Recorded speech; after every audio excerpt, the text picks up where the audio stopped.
Oi, gente! Aqui é a professora Monique e bem-vindos a mais uma aula de literatura. Então, hoje a gente vai fazer uma revisão aí de alguns assuntos estudados, né, durante o ano para ajudar na interpretação dos textos literários.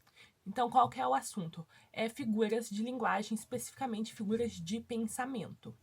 Por quê? Porque as figuras de pensamento elas vão trabalhar com a semântica da frase. O que a semântica, lembrando lá o que a semântica estuda, ela estuda o significado das palavras, das frases, dos conceitos.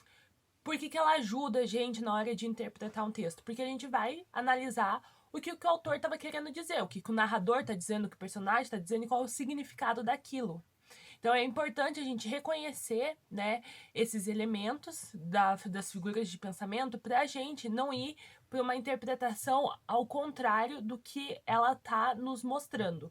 Um exemplo muito bom disso é a figura de pensamento ironia. A ironia é tão mal interpretada hoje em dia que é muito comum nas redes sociais hoje estar a hashtag contém ironia. Porque as pessoas estão dizendo um negócio e a ironia é o quê? Você dizer um negócio ao contrário do que você tá falando. Então eu falo, que pessoa bonita, né? E você, a sua expressão, a sua voz, tudo vai indicar que não, ela não é uma pessoa bonita. Então, nossa, ela é super legal.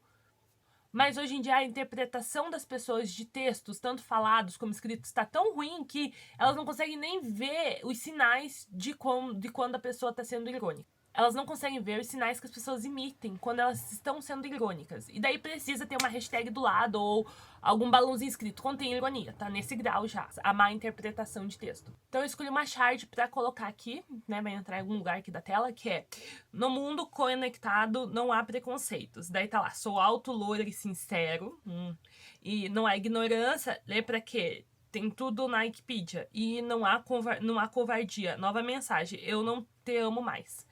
Então, como você tá colocando como opostos uma ideia ao contrário da outra, ali já dá para você entender, já era para a pessoa perceber que contém ironia. Então, a pessoa não dá ali o desenho, né? Não dá para perceber se a pessoa é loira ou não, mas alta dá para ver que ela não é. Na parte da ignorância, tipo, não falando mal do Wikipedia, você pode pesquisar no Wikipedia, mas o contrário da ignorância é você pesquisar em várias fontes diferentes para comprovar se aquela coisa que está escrita ali é verdade. Então, se você só tem uma fonte de pesquisa, você não está sendo esperto nem inteligente. E na parte da covardia, né, o fato das mensagens, você evitar o confronto pessoalmente com a pessoa quando você tá terminando com ela, ou brigando com ela, ou xingando ela. O fato de ter muito hater digital e as pessoas não terem tantas pessoas que odeiam elas e falam isso na cara delas pessoalmente, porque, né, as pessoas são covardes, elas não conseguem lidar com a resposta que esse hate, né, vai gerar. Outra figura de pensamento muito importante é a hipérbole. Qual que é o sentido da hipérbole? A hipérbole, ela tem a tendência de aumentar, exagerar de propósito alguma coisa. Então você fala, eu quase morri de tanto rir. Ninguém morre de tanto rir. Então você tá tentando ali aumentar, dar intensidade naquela frase para falar o quê? Tava tão engraçado que eu quase morri de tanto rir. Só que quando você tá lendo, tipo, um texto literário, daí a pessoa fala, eu fui num stand-up de um amigo. Eu quase morri de tanto rir. É interessante aí você entender que é uma hipérbole para quê? Você entender o sentido, né? Qual foi o significado daquilo. Aquela peça foi tão engraçada que eu realmente me diverti muito e ri o tempo todo. Fiquei sem ar. Então, por isso que vem, né? Eu tava rindo que eu não conseguia respirar e daí quase morri.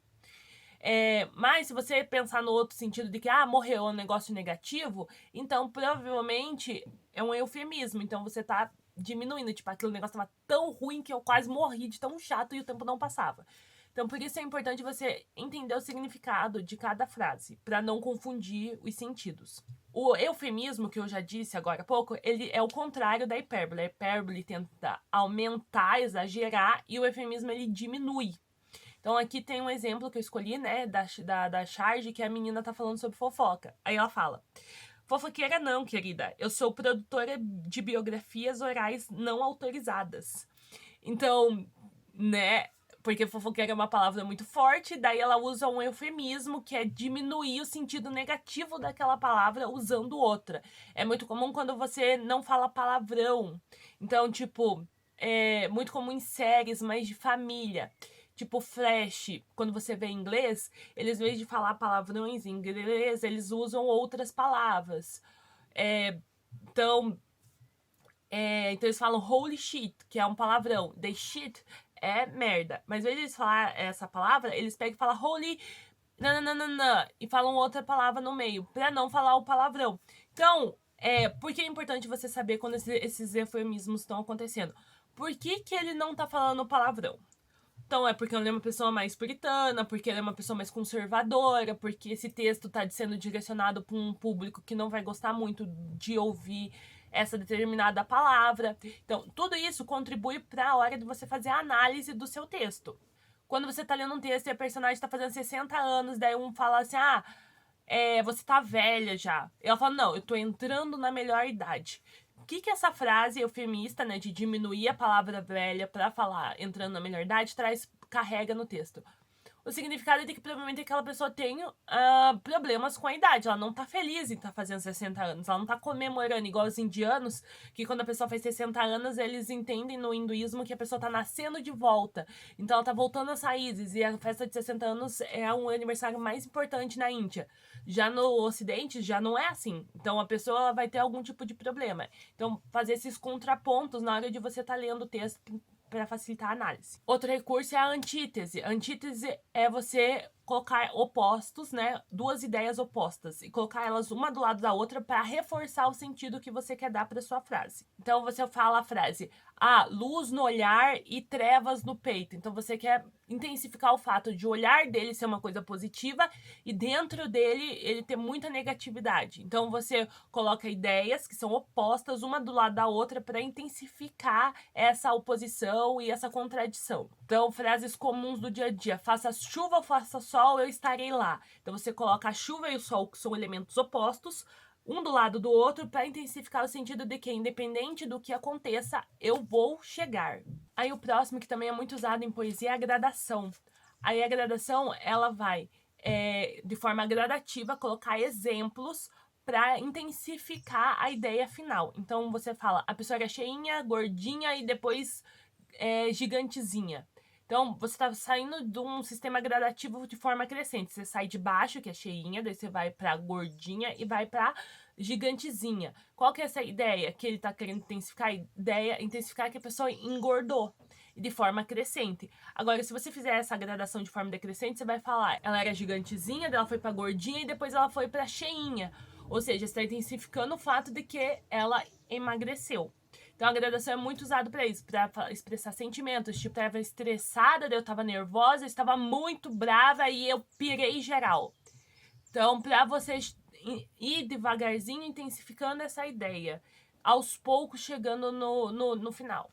A próxima figura de pensamento é o paradoxo. O paradoxo é quando você vai determinar uma ideia que ela é o contrário do que você está dizendo, mas ao mesmo tempo ela também é ilógica. Então, como isso funciona? Não é apenas uma ironia, é uma ideia que não tem como existir. Então, se você fala, a pessoa estava sonhando acordada. A pessoa, para sonhar, ela precisa dormir. Então, como ela está sonhando acordada?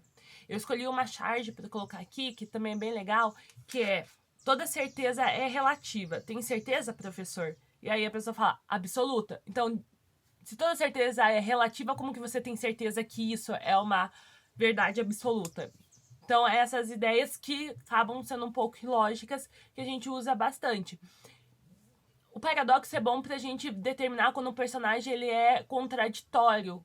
Se ele tá falando que toda certeza é relativa, como ele fala que isso é uma verdade absoluta? Então a gente pode interpretar daí que esse professor se acha acima da média, ou acima até da própria lógica, porque daí essa verdade dele, essa vai ser absoluta. Então tem um que aí de uma personalidade um pouco narcisista. São elementos muito importantes pra gente analisar durante uma análise literária. Eu escolhi ali, como é muito comum a gente ver isso, eu escolhi poesia. Eu escolhi duas poesias, né? Uma letra de música e uma poesia pra gente ler, pra gente ver como esses elementos ocorrem, tá? Normalmente na análise de um texto literário. Então, escolhi a música Epitáfio. Então, tem ali, né? Devia ter amado mais, ter chorado mais, ter visto o sol nascer. Devia ter arriscado mais, ter errado mais, ter feito o que eu queria fazer. Queria ter aceitado as pessoas como elas são, cada um sabe a alegria e a dor que traz no coração. Então aqui ele usa tanto a gradação de você passar de um estágio para o outro, então chorado, errado, aceitado, são estágios diferentes de coisas que ele se arrepende de não ter feito.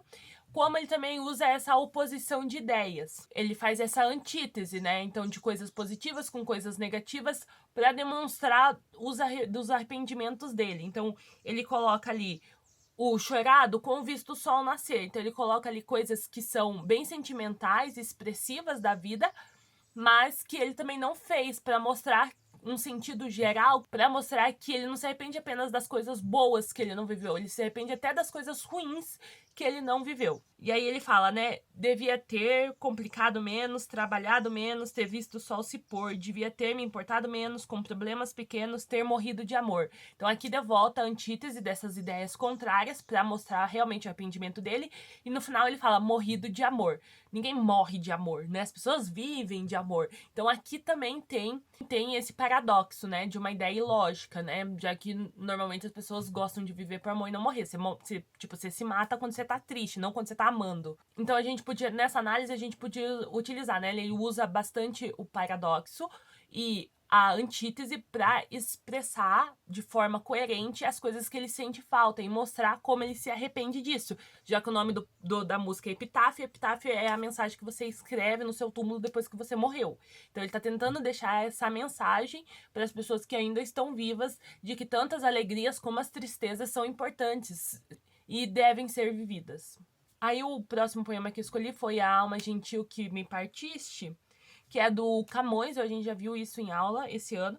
E aí, alma gentil que te partiste, tão cedo desta vida descontente, repousa lá no céu eternamente e viva eu cá na terra sempre triste.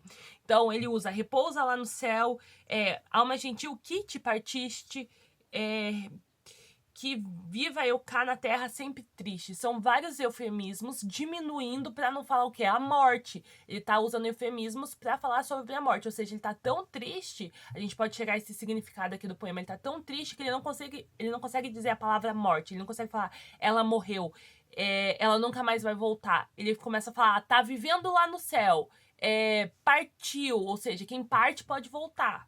Então ele evita isso, e no final ele até conclui, né? Ele pede, roga a Deus que teus anos encurtou, que tão cedo de cá me leve a ver-te. Então ele tá pedindo o quê? Ele tá pedindo a Deus pra matar ele. E daí ele não usa essa palavra. Então também é eufemismo. Então, de cá me leve a ver-te. Então me leve pra ver você. Ele não fala que me mate logo pra mim te ver aí no paraíso. É importante a gente prestar atenção nesses significados das palavras e das sentenças pra gente conseguir fazer uma real interpretação dos textos literários. Então foi essa a revisão de hoje, gente. Eu espero que tenha ajudado a rever todos esses conceitos que a gente estudou durante o ano. Até a próxima. Tchau!